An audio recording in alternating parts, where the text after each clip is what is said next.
जो गुरु की आज्ञा अनुसार चल के, गुरु पर विश्वास ला के कोई भी आगे बढ़ता है वो गुरसिक्खी हुआ करती है। और जो इससे उल्ट होकर कुछ कपड़ों से, कुछ और बाहर की रहत मर्यादाओं से गुरसिक्खी को अपनाने की कोशिश करते हैं, वो भूल में पड़ जाते हैं। गुरसिक्खी गुरु की आज्ञा का पालन करना और इस सच्चाई को आगे लेकर चलना और सच्चाई झूठ के आगे ना झुकना, यही गुरसिक्खी रही है और पुरातन से इसी को गुरसिक्खी कहा गया है। तो इसी वजह से ऐसे गुरमुखों भक्तों के ही नाम संसार में रोशन हुए जिन्होंने इन बातों पर अमल किया। और जो इनसे भागते रहे, अपने स्वार्थ में पड़ गए, वो चाहे कितने बड़े बड़े लोग भी हुए और वो कभी भी उनकी महिमा ना बनी, बल्कि दुनिया में उनको बदनाम किया गया। उनका नाम जो है गलत तरह से संसार में आया। तो यही वजह होती है। तो यही इसीलिए जो हम कर्म करने के से पहले इस बात की तरफ हमें अवश्य ध्यान होना चाहिए कि ये क्या गुरु हुक्म अनुसार है, गुरु मर्यादा अनुसार है, या कि ये हमारे मन जैसा कहता है, हमारी मन मत है। मन मत शुरू ही अपने अभिमान से होती है। जब हमारे अंदर ध्यान आ जाता है हम किसी से कम नहीं, हम बड़े अच्छे विचारवान हैं, हमारे आगे बहुत लोग मत्थे टेकते हैं, हम बहुत महान हैं, तो उस वक़्त से देखे, उसी वक़्त अपने आप को समझ लेना चाहिए कि ये हमारे अंदर तो कुछ मन मत प्रवेश कर गई है। और जब हमारे अंदर ये ध्यान हो कि फलां गुरुमुख जो है उसका जीवन तो मेरे से बड़ा श्रेष्ठ है, वो बड़ा सेवादार है, वो बहुत दिन रात सिमरन करता रहता है, वो बहुत ही एक दूसरे की मदद में खड़ा रहता है, वो दिन रात एक किए होता है। तो जब ऐसी भावना हमारे अंदर आती है तो वो मानो उस वक़्त हमारे अंदर गुरमत आई है और गुरमत से ही हम ऐसी बातें कह रहे हैं। तो ये सीधी सी बात है, इसको हर गुरसिक अपने तरह से, अपने दिमाग से, अपनी बुद्धि से सोच सकता है, क्योंकि उसको महसूस होने लगता है कि ये गुरु शिक्षा है कि ये मन मत है। ये दोनों बातें हमें सामने हमारे आती रहती हैं। और गुरुमुख वही होता है जो गुरु की शिक्षा को आगे बढ़ाता हुआ, अपने आप को दास कहता हुआ आगे बढ़ता जाता है। तो वो तो हमेशा ही चमकता है, उसका नाम रोशन होता है। और जो कुछ करता बनता है वो कभी भी इस सच्चाई के मार्ग पर कभी चमका नहीं है, चाहे कितना कोई विद्वान हो, चाहे कितना बड़ा हो, चाहे कितना और कुछ। पुरातन भी आपने देखा, जिसने गुरु मत को माना, गुरु अर्जन देव जी ने गुरु अपने पिता को गुरु समान माना और उसकी आज्ञा अनुसार चला। चाहे छोटा लड़का था गुरु रामदास जी का, लेकिन दूसरी तरफ एक पृथ्या था, वो भी गुरु वंश में से था, कोई दूसरा नहीं था, उनका सगा बेटा था। लेकिन उसने यही माना कि मुझे संसारिक पदार्थ मिले, मुझे मान मिले, मुझे संसार में शोभा मिले। वो शोभा वहाँ की वहाँ ही पड़ी रही, बल्कि उसको आज कोई भी नाम उसका लेता है तो उसी वक्त गिरना से लेता है। हालांकि गुरु के जो चीज़ें होती हैं उनकी भी पूजा होती है, लेकिन अवज्ञा करने से वो बेटा होते हुए भी उसकी पूजा ना हुई, उसको दुरकारा गया।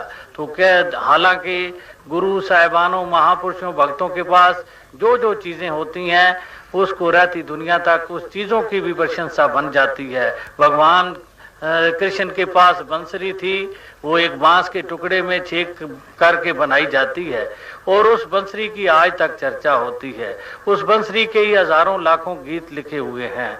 गुरु गोविंद सिंह के पास नीला घोड़ा था, बांका जोड़ा था, उस बाज की, उस परिंदे की भी आज दिन रात प्रशंसा होती है, उस घोड़े की भी प्रशंसा होती है।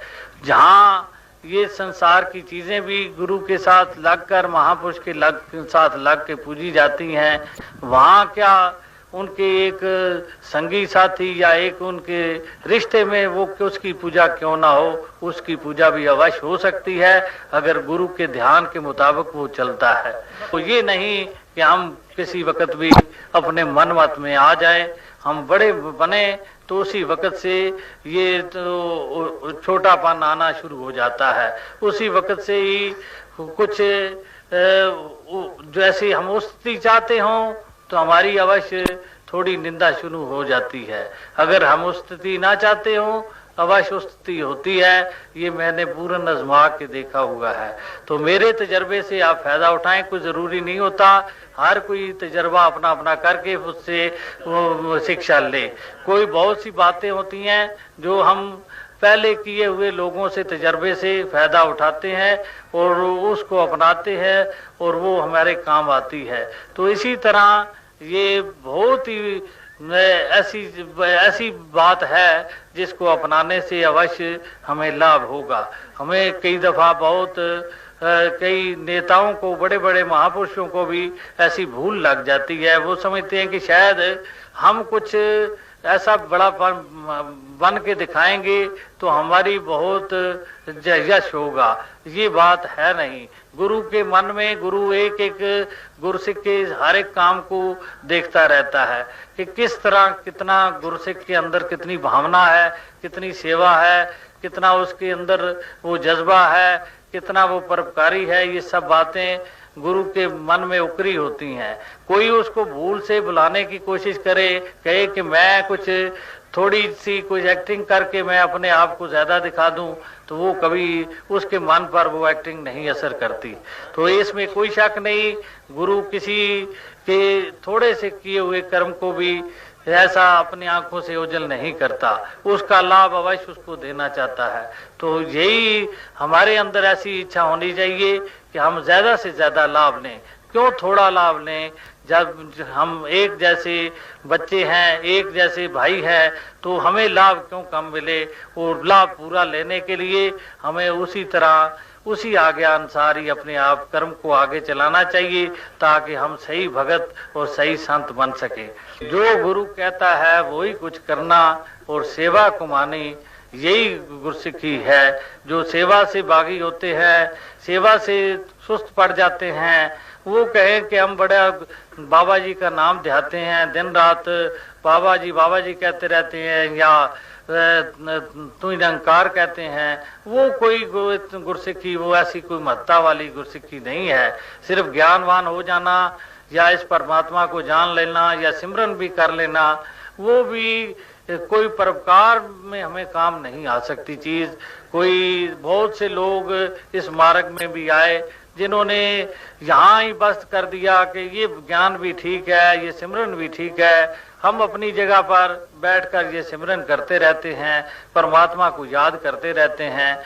वो कहें कि हमारा इस करने से कुछ संसार में परोपकार माना जाए या दुनिया में कुछ नाम बने, ऐसे नाम कभी नहीं बनता। नाम तो उन्हीं का बनता है जो इस सच्चाई को लेकर आगे चलते हैं। पहले खुद विश्वास हासिल करते हैं और फिर वो विश्वासी बनकर फिर सेवा में लग जाते हैं, सत्संग करते हैं, दूसरों को सत्संग में प्रेरते हैं और उन्हीं का नाम संसार में बनता है और वो परोपकारियों की लड़ी में भी परोए जाते हैं, उस लड़ी में भी उनका नाम बन जाता है। और जो कुछ कोई देता है, जो कुछ सेवा को दूसरा करता है, उसी को प्राप्त करके, उसी को ही बहुत अमृत मान के, बहुत उसको बहुत बड़ी चीज और बहुत अच्छा भोजन मान के, अच्छा पकवान मान के जो उसकी शोभा करता है, वो सच्चा गुरसिक है।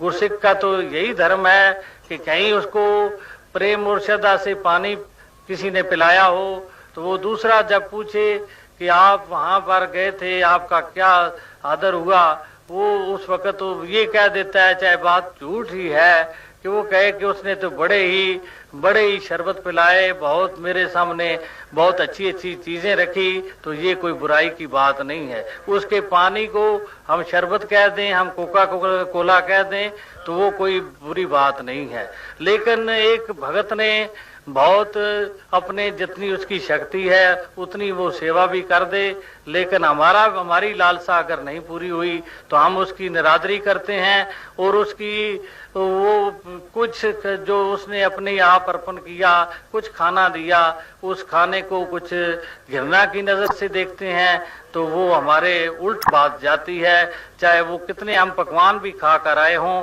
तो वो उसकी बातें अगर उल्टी करेंगे तो अवश्य उल्टा असर होगा। भगत लोग तो होते हैं जो मुट्ठी भर कहीं चने भी उनको मिल जाते हैं श्रद्धा प्यार से, उन चनों को भी पुरातन भी ऐसे ही बातें बनी हुई हैं, ऐसे शब्द पुरातन भी इस्तेमाल होते रहे हैं। चने मिलते थे गुरसिखों को खाने के लिए जब उस वक्त की हुकूमत से उनका युद्ध चलता था, तो क्या खा रहे हैं? वो कहते थे बादाम खा रहे हैं।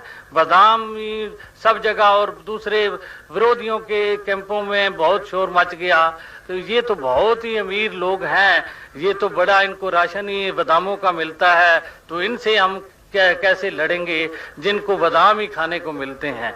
और जो वो अपने आप में तो वो भेद जानते थे कि हम कौन से बादाम खा रहे हैं। तो इसी तरह गुरसिख तो होता है जो दूसरे की थोड़ी सी की हुई सेवा को महान चमकाता है और दूसरे को प्रकट करता है। लेकिन कई महापुरुषों में ऐसी धारणा बन जाती है, वो देखते रहते हैं कि शायद फलां भगत आया, उसको तो इस गुरसिख ने बहुत अच्छा पकवान खिलाया और मैं आया हूँ मुझे कम खिलाया, वो इसी निंदा वकीली में पड़ जाते हैं, उसको ही महान मानना शुरू करना है। दूसरी तरफ हमारी कभी निगाह नहीं जानी चाहिए कि दूसरे के आदर के बराबर मेरा आदर होना चाहिए। वो यही मानना चाहिए कि मेरा आदर जो इस गुरसिख ने किया वो बहुत महान है, इसकी जितनी शक्ति थी उससे बढ़कर इसने आदर किया, इसने सेवा की, इसने मेरी महत्ता की। तो ये सब बातें हमारे मन में अगर गुरु की भावना बनी रहेगी, हम गुरसिख बने रहेंगे, तो ऐसी भावना हमें आगे बढ़ाती रहेगी। तो अगर इससे उल्ट हमारी भावना चल जाती है तो हम बहुत ही नीचे रह जाते हैं। तो दुख का समय आ जाता है, सुख का समय आ जाता है, वो भाना मानने वाला ही गुरसिख होता है। ये जिंदगी का जो सफर है ये हमें व्यतीत करना है गुरुमुखों से प्यार करके, गुरुमुखों की सेवा करके, गुरुमुखों का आदर लेना भी है, देना भी है। ये इसी भावना से अगर हम सफर काटेंगे तो ये सफर भी सुहावना होगा। हम उसमें थोड़ा वो दूसरी भावना ले आएंगे जो संसार जिस भावना में पड़ा हुआ है, जो सियासी भावना कहलाती है, उसमें तो ये दो पेच ही सिखाए जाते हैं कि दूसरे की गद्दी आप कैसे उखेड़ सकते हैं, कैसे एक को गद्दी से उतार को दूसरे बिठा सकते हैं। ये भावना हमारे में कभी कम से कम परमार्थ में इस साथ संगत के माहौल में ये कभी भी आगे नहीं बढ़नी चाहिए। चाहे हमें भी राजनीतिक पदवियों में पहुंचना है, उधर जाना है, वहां कहीं हम दाव पेच लड़ा भी लेते हैं, वो तो दाव पेच वालों की बाजी के साथ दाव पेच काम कर जाते हैं। लेकिन भक्तों की महफिल में ऐसे दाव पेच कभी नहीं काम करेंगे, ये आप देख लें और उस बात को सोची से देखें। और ये दाव पेच गुरुमुखों में कभी भी नहीं बनते। जिस रंग में दातार रखता है उस रंग में रहना, यही गुरसिखी होता है। तो एक रब के ही होकर रहना, और किसी ताकत के हम अधीन नहीं हैं।